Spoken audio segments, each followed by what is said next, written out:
Hello class, my name is Chuck Vipperman, Mr. Chuck, Mr. Vip if you want to, or Mr. Vipperman if you want to say a mouthful.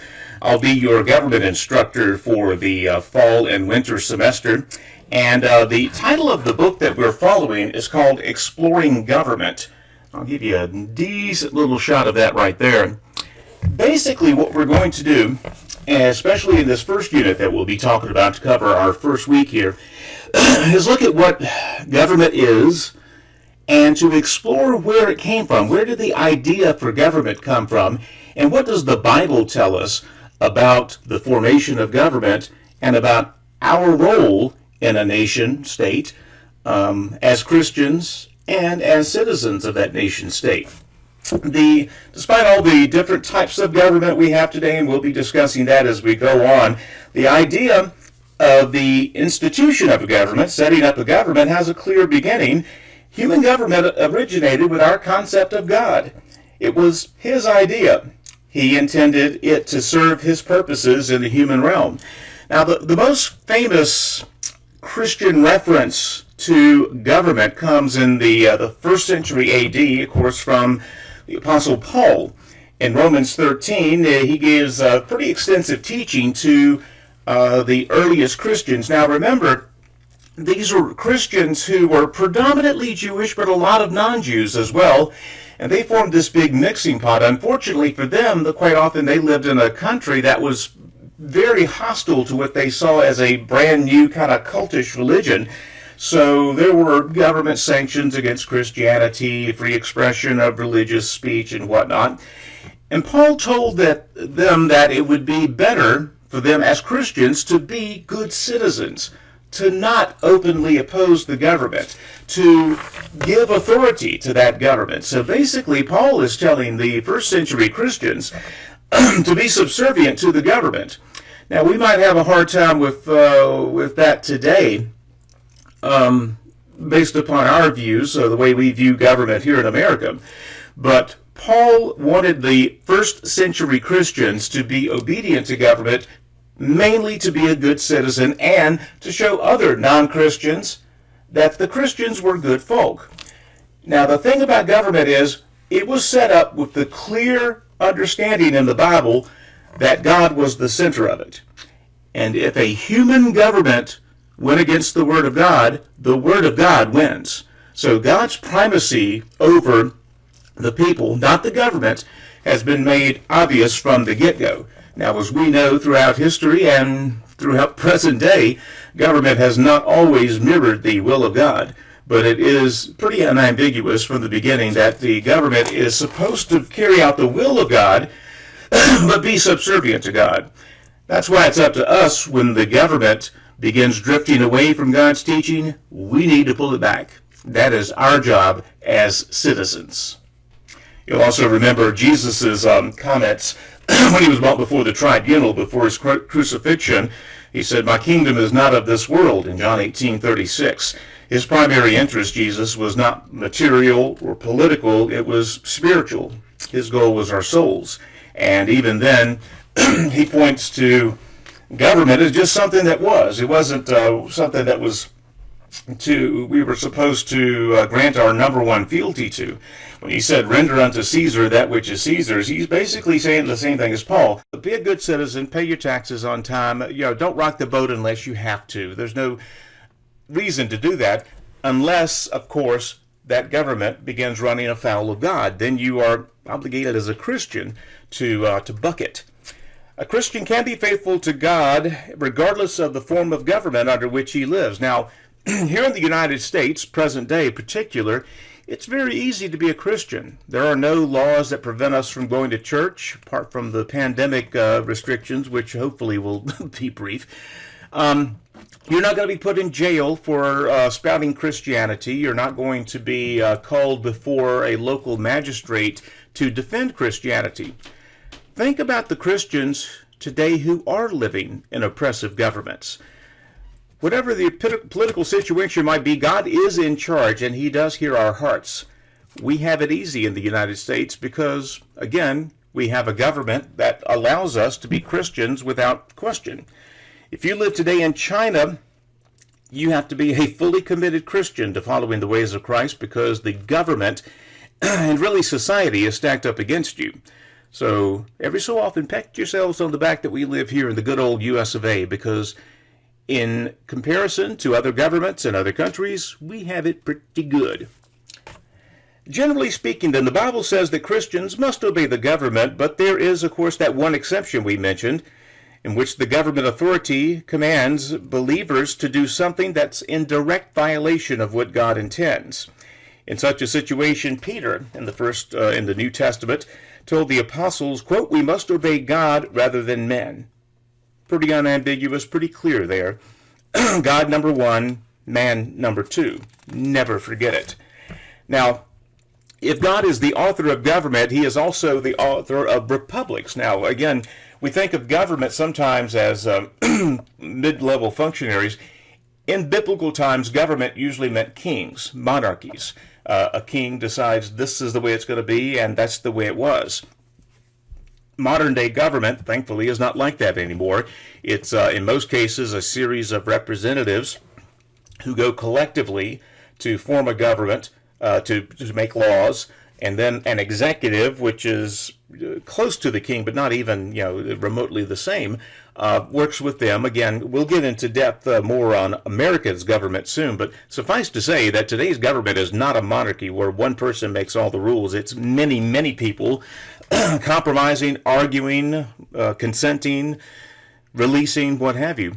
Even in that representative form of government, God is supreme. God is in societies that are run by men. He creates our need to explore the nature of government and to understand a Christian's relationship to and involvement with that government. Let's take a brief break right this second. I'm going to pause the video and we'll get to Unit 2. Lesson 2 focuses on the biblical principles of government. John Adams said, "Our Constitution was designed only for a moral and religious people. It's wholly inadequate for the government of any other." Personal government, one definition of the verb to govern, is to control, direct, or strongly influence the actions and the conduct of. So it doesn't have to be within the realm of a government that you can govern. You can govern your emotions. You can govern your reactions. You can govern another person. To govern means to control. And ultimately, government is about control. In this case, public resources, law, and things like that. So I think we all have a pretty decent idea of what it means to govern. I think we're beyond that. Because people do not always govern themselves well, society has instituted government for what's called the common good. That is a tricky proposal. Be very, very careful when someone tells you this is for the common good. They have to prove that, because quite often the common good means sacrifice on the part of some people. And if I'm going to be asked to sacrifice, I'm going to want to see the receipts. I am going to want to see where this is indeed going to do good. The word of a politician or a government functionary telling me, oh, this is for the common good, that's not good enough. They have to demonstrate to us in an open society why an idea is good enough to be adopted. Now, for individuals, us, we must first respect God, then respect other people. Then, let's get this right. First, we must respect God, then respect ourselves. That will help us to respect other people. The worth of the individual is crucial. Very few governments throughout history have honored the individual. One principle that runs throughout the Bible, Old and New Testaments, and which influences us today, is that individual worth. Think about it. God made us in His image. We are all made in the image of God. That means we're pretty darn special. That means we got something going for us. No matter how bad we may feel, no matter how ugly we may feel, when we look in that mirror, we're seeing traces of the omnipotent God of the universe. That means there's something special going on in everyone. Unfortunately, societies and cultures have often failed to respect this principle. Quite often, people have been little more than objects for them to use for their pleasure, for their convenience. Those of the ruling or upper classes often see themselves as worth more than those in the lower classes, and some of the lower classes agreed with that appraisal throughout history. The true value, though, of the individual as taught in the Bible is influencing American government today. Our country's founders said that the rights to life, liberty, the pursuit of happiness were unalienable. You know where they got that from? They got it from the Bible. Those are biblical principles that came directly from God. And thank God that we are still honoring those in the U.S. today. Although America's leaders in our founding documents pushed this principle, we're not perfect. Our government has not always practiced what we preached. In the early days of our nation, we said that all men are created equal. Unfortunately, we only met white males. It took us a long time to live up to our own standards, but we are now. And we're still, as we know, trying to get better every single day. We have great ideas, but often fall short of them, much like we do as individuals. We mean well, but when government means well but doesn't do well, a lot of people can potentially suffer. One principle of the civil rights movements of the 50s and 60s was that government on all levels, national, state, and local here in the U.S., should protect the innate value of the individual human being. That is paramount. If a government will not recognize you as a special individual, one whose very existence means a certain amount of dignity, then it is not going to work. It is going to be a disaster. Even the Bible knew that.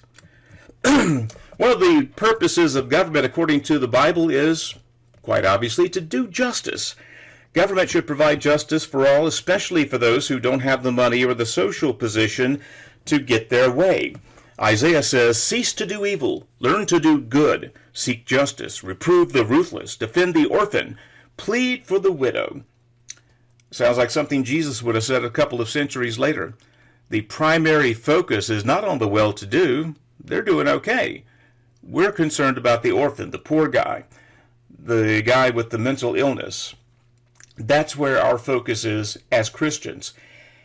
And conversely, that's where a good chunk of our government function should be as well, making sure that those people, despite their lack of resources, have the same amount of path to justice, access to justice, as the richest among us.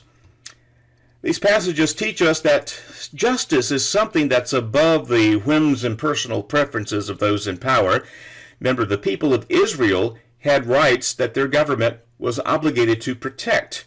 And those who held power in the government were to use their positions for good and not evil. That idea of government working for the good and not for evil is a biblical principle, and it is one that is still at work in most, thank God, in most societies today.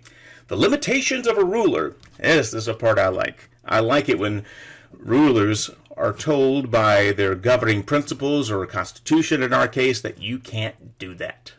I like that. That makes me think this whole experiment is working. The concept of the divine right of kings developed really in the Middle Ages. Doctrine held that the king's power was absolute. The king's word was law, and there was really no appeal, no question. It was absolute power. As we have indicated, the Bible teaches us that God raises up leaders, and it implores us Christians to obey those leaders. However, on many, many occasions, the Bible described a king, a ruler who failed.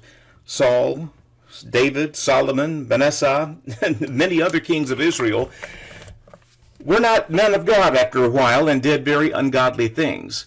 Then you're under no obligation to pay attention to them. The idea that the king can do no wrong began to fade away during the Renaissance period, probably a little bit before. The Magna Carta dates to 1215. That was when in England a group of noblemen and landowners forced King John to sign a paper that really for the first time in recorded human history questioned by what right do kings rule. Basically the question was, why are you so special simply because you were born to the right set of parents? By what authority do you tell us what to do? And of course, like we said, a king's power was absolute. If the king ruled, you had no way of disputing the ruling, no way of questioning it, no appeal, no challenge. That was it. With the Magna Carta and with things that happened in several subsequent centuries, we are told that, we basically told the kings that we don't like the idea that you can rule large numbers of people based upon who your mama and daddy is. And we began to move away from the idea of the monarchy. Now, when we mention today Queen Elizabeth, it's a constitutional monarchy because the UK is governed by a constitution, and the monarchy is kept they're mostly out of tradition. They have no real power. They got a lot of money, I'll grant them that, but they have no real power. The only modern day kings that have power are in some South Pacific nations. There's only a handful of those. Largely speaking, we modern day have gotten away from the idea of a king. The ruler of a nation might appear to be invincible, but their life will be over one day, and there's no guarantees that his descendants or handpicked successors will always rule or always rule well. That's why you get into problems with dynasties. The kid is not always as sharp as the dad. Matter of fact, that happens about 50% of the time. And then things go to pot. Leaders of government should set the example following this principle from Proverbs, the 14th proverb, chapter 34. Righteousness exalts a nation, but sin is a disgrace to any people. Chapter 3 has to do with the influence of the law of Moses. I think we're all very familiar with the Ten Commandments. Moses going up on Mount Sinai, actually talking physically to God. It's a hard thing to imagine, but he did. And of course, he came down with the Ten Commandments. When we talk about the law of Moses, it's more than just the Ten Commandments. The Ten Commandments were sort of the baseline for what's called Mosaic law. By Mosaic law, we don't mean the little cute pattern. We mean law of Moses. It went on to encompass a lot of things. But really, the way the laws were explained, the way the laws were set up, Mosaic law is really the foundational basis for modern law. If you were going to trace it back, you can't get any further than Mosaic law. It's an important foundation for the practice of law today. It's the code that God gave the people of Israel to live by, and it has profoundly influenced our culture. Now, a lot of the law of Moses, or the Mosaic principles, were made moot by the coming of the Messiah, Jesus Christ. But the Ten Commandments still very much applies even to this day. The Ten Commandments tell us many things. I mean, most of us can quote them, or at least quote, 2/3 of them, I guess. And it's pretty basic stuff. Honor your father and mother, no other gods before me. You shalt not kill, steal, covet, and all that. But the end result of following the Ten Commandments tells us a couple of things. Number one, God is the basis for all life.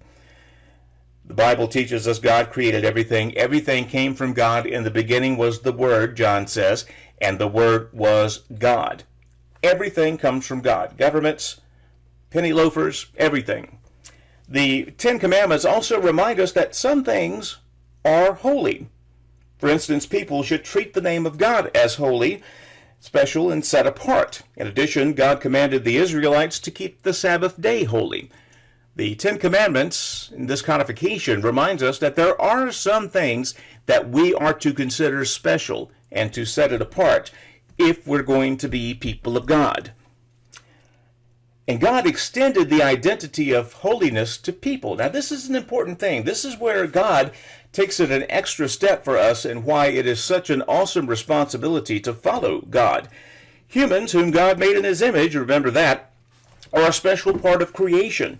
God commanded the people of Israel to be holy, just like these other holy incidents or things, the Sabbath, the Word of God.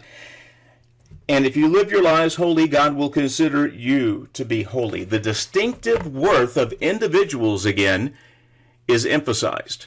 As an individual, you are special, and you have an opportunity to be holy in the eyes of God, government notwithstanding. No matter what the government says about you, you can be holy. The Ten Commandments also teaches us to honor family relationships, to respect parents, and to honor the marriage relationship. Again, most of that is a pretty common knowledge to us, and it doesn't have much to do directly with government, because our government is not in the business of dictating, okay, you can have no more than 2 children, you must do this, this, this. We don't have laws anymore that dictate that. But clearly, with the Ten Commandments, there is an emphasis on family. Family matters. And it is up to us to make sure that the family unit in our homes, in our lives, is functioning and is pointed towards God. The Ten Commandments also teach us truthfulness is essential. Honesty is a crucial element of not only living within a family, but living within a society. And this is also obviously true if someone gives testimony in a legal proceeding. People must be able to trust the truthfulness of each other. We must also be able to trust the truthfulness of government officials. When they violate that trust, the government is not going to work. The Ten Commandments also teaches us that life is sacred. God is the giver of life. Anything from God, directly from God, is going to be sacred. And we are to regard human life as sacred, just as God does. Another principle taught in the Ten Commandments is that people must respect the property of others. We know it's wrong to steal. It's also wrong to covet. Do you know what covet means? Covet means to want greatly, to want to the point where your thoughts are almost dominated by obtaining this thing that belongs to someone else. That leads to stealing, obviously. Coveting is a result of a person failing to appreciate what God has given to them.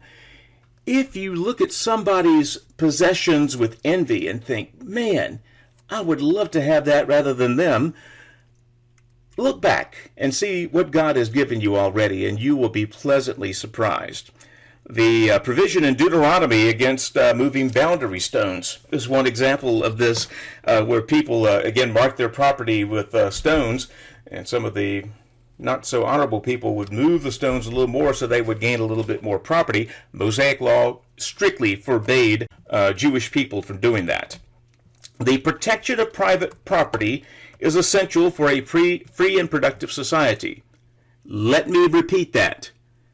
The protection of private property is essential for a free and productive society.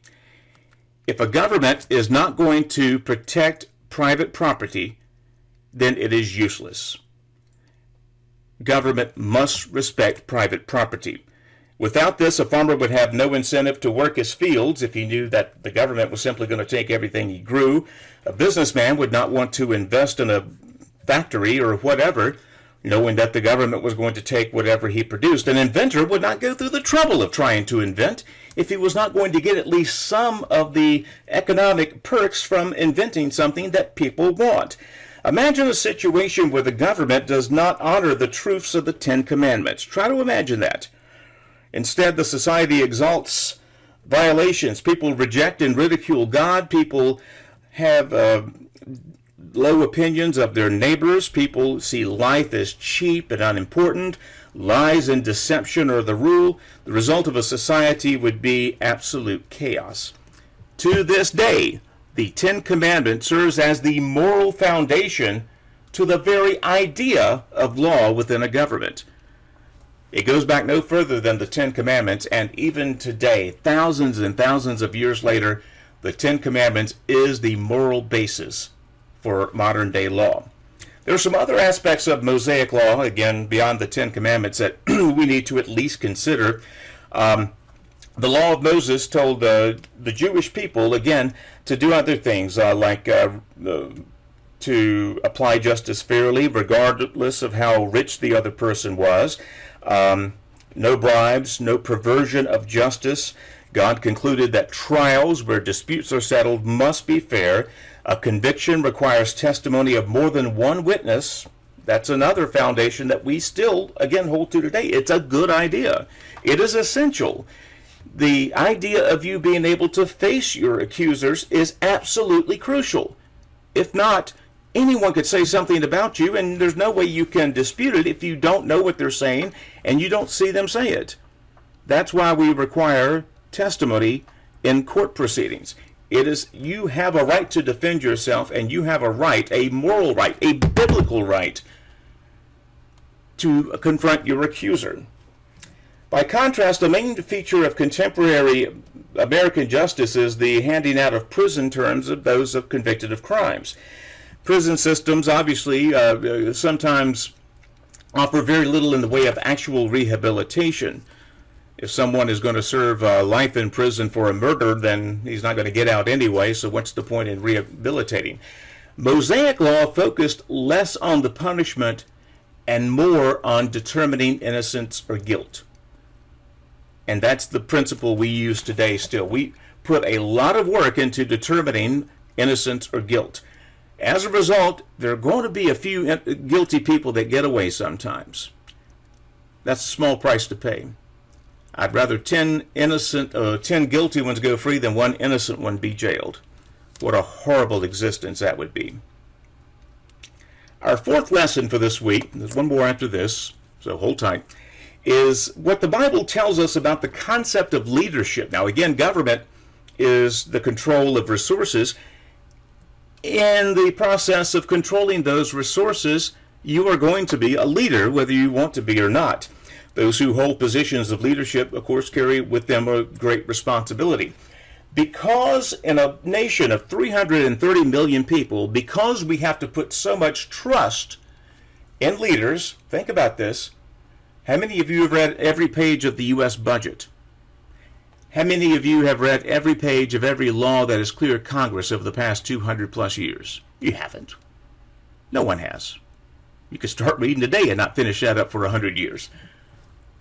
So, how do we know this is a good law? How do we know that budget is sound? How do we know that this is going to do good? Well, we have to trust. We have to trust our leaders because of the complexity of this nation.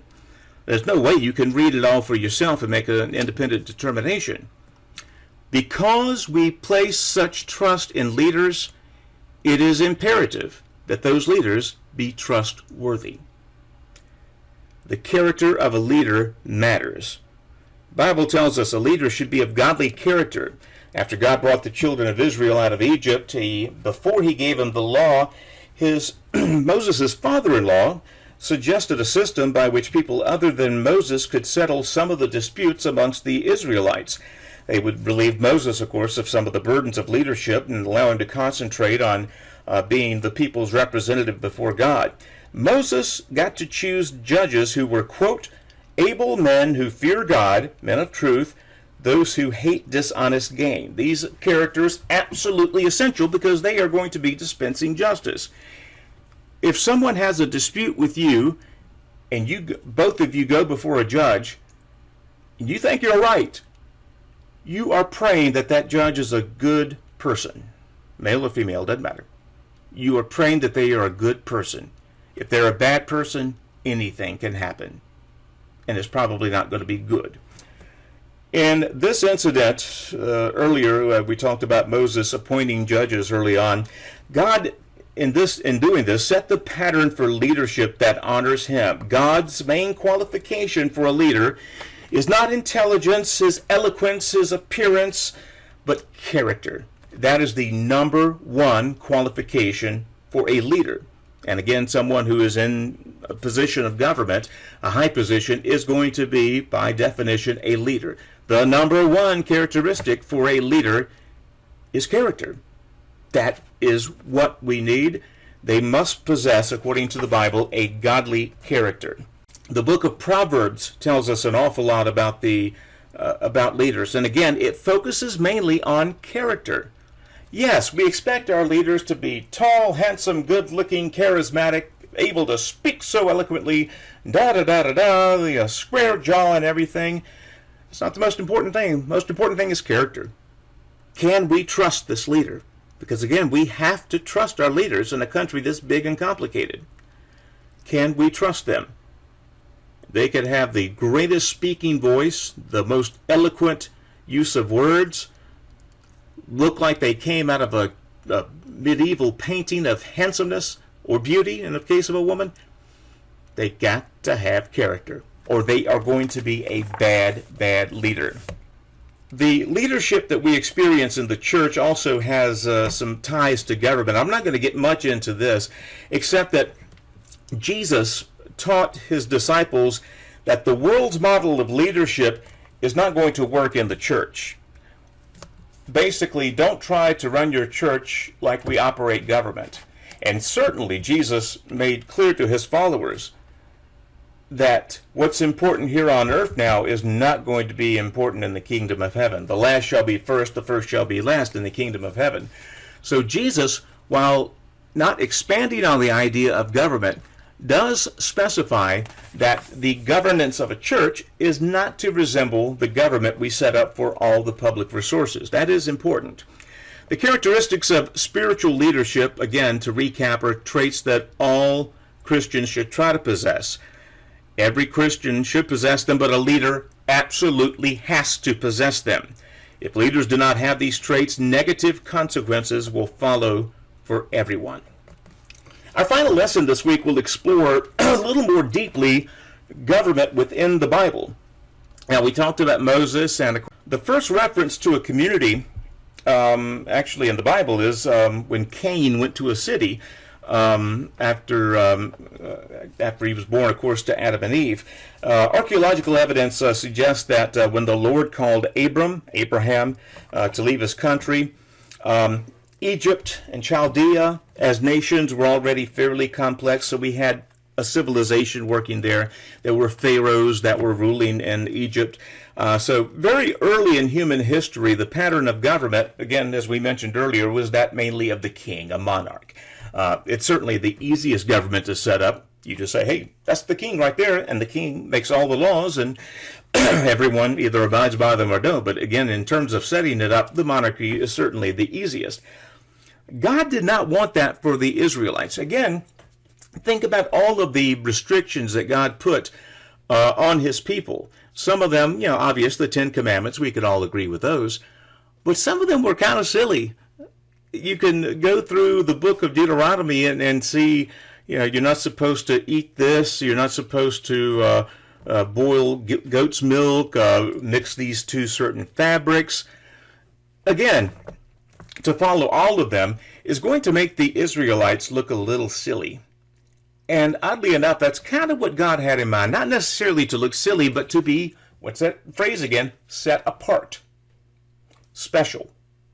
The Israelites probably seemed like an odd cult to their neighbors, but God intentionally gave them a list of rules and regulations to follow that would make them stand out and hopefully demonstrate to the others, the neighbors, that he is the one true God, and this is the way you follow. Again, a lot of those rules became null and void when Jesus Christ came around to fulfill the scriptures. But for this point in history, Israel just beginning as a nation, God's rules were in some cases very unusual. But they required character. They required obedience to the word of God. God initially did not want a monarchy in Israel. Now, some of us know the story of how that came about. Israel was ruled by judges, 12 of them, who settled disputes regionally, and it was more of 12 tribes of Israel than the nation of Israel. Well, the people of Israel began clamoring for a king. They wanted to be one nation, not 12 tribes. God did not want a king for Israel because, again, he wanted them to stand apart, to be a contrast to their neighbors. God eventually relented, and of course we got King Saul. God provided, of course, the foundation for Israel's government when he called himself to be his people way back when. And God had to basically make, as odd as it may seem, a compromise of sorts with Saul. Now, most of us know the story of Saul. In his first several years as king, he followed God, he was faithful to God, and he achieved many great things. Israel was becoming a nation. Unfortunately, Saul did not continue to follow God. He drifted very far away from God. He became mentally unstable. He became convinced of his own invincibility because of the power that he had. Again, a king's power was absolute. Very few human beings can handle that kind of power and not begin to think an awful lot of themselves. Saul failed in that regard, and the nation went into chaos. We know about, the next several centuries, Israel would be conquered twice. They would leave Israel, then come back eventually. And we're told that the government then was kind of tied in with the church. Remember Jesus' time, the Sanhedrin and the government of Israel in 1st century AD? Remember, Israel was ruled by the Romans at this point. The Romans went to these territories and conquered the people and would set up their provisional Roman governments, but for the most part, they would let the local government continue to handle the small matters here and there. Rome was just in it for the money, the taxes, and basically to make sure everyone kept the peace. If they didn't keep the peace, then here come the Roman soldiers to do their thing again. The Sanhedrin, a council of elders in the synagogue, their Jewish equivalent of a church, was the 1st century government. The Sanhedrin filled legislative, judicial, and executive roles for the nation. Secondarily, think about this. The Jews would not have understood a separation between religion and government. To them, religion guided government, and their government was part of their religion. We go to great pains today to separate religion from government. God originally did that as well. He wanted people to know that, yes, your number one goal is to please me. Number 2, the government. Maybe number 3 or 4, but God first. And we have modern days glommed on to the idea that government and religion should be separate. 1st century Christians, though, or actually Jews in this case, did not agree. To them, the religion was their government. And we still see that in nations today. Some of the Middle Eastern nations in particular are ruled by Islam, and we see some at best mixed results, and that happens. Again, modern day, we have pretty much decided here and now that government and religion should be kept separate. Christian teaching tells us that government comes from God, so it will never be completely separate. And of course, the 10 Commandments, the foundation for our laws, that's biblical. You're not going to separate our laws from the 10 Commandments. So again, there's always going to be connection. But we are trying, modern day ideas is to try to keep both at separate levels. Try not to intermarry. There's going to be some, we know that.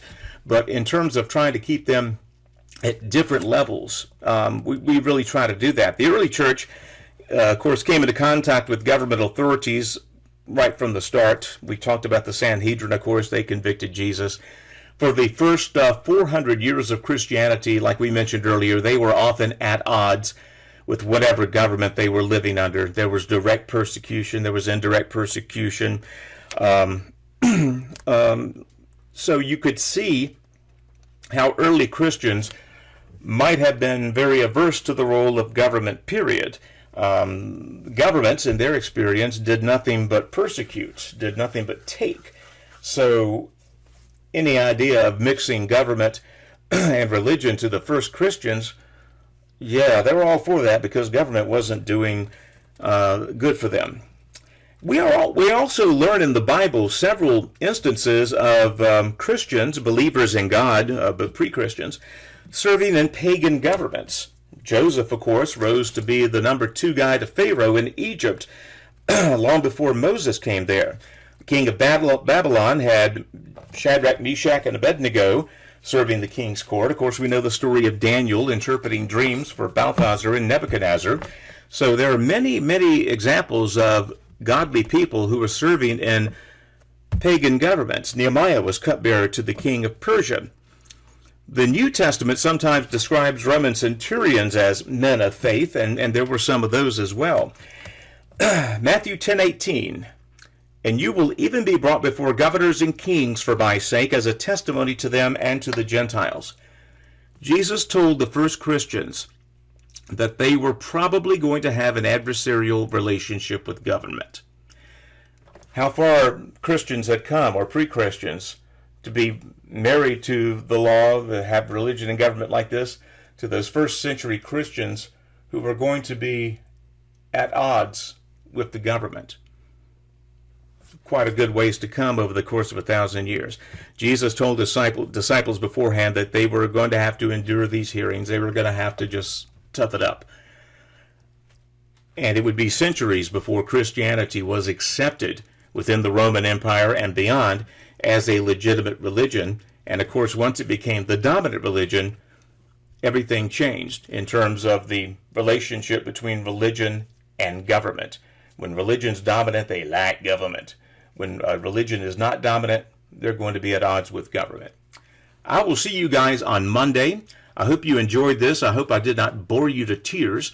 And we will discuss several things in class. One thing, if I can get one thing from you to get you to remember one thing from this lesson, let me do this. Here's your one big takeaway from lesson 1. The protection of private property is essential for a free and productive society. I want you to think about that, and we will discuss it on Monday when we meet face to face. Till then, have a great weekend, everyone.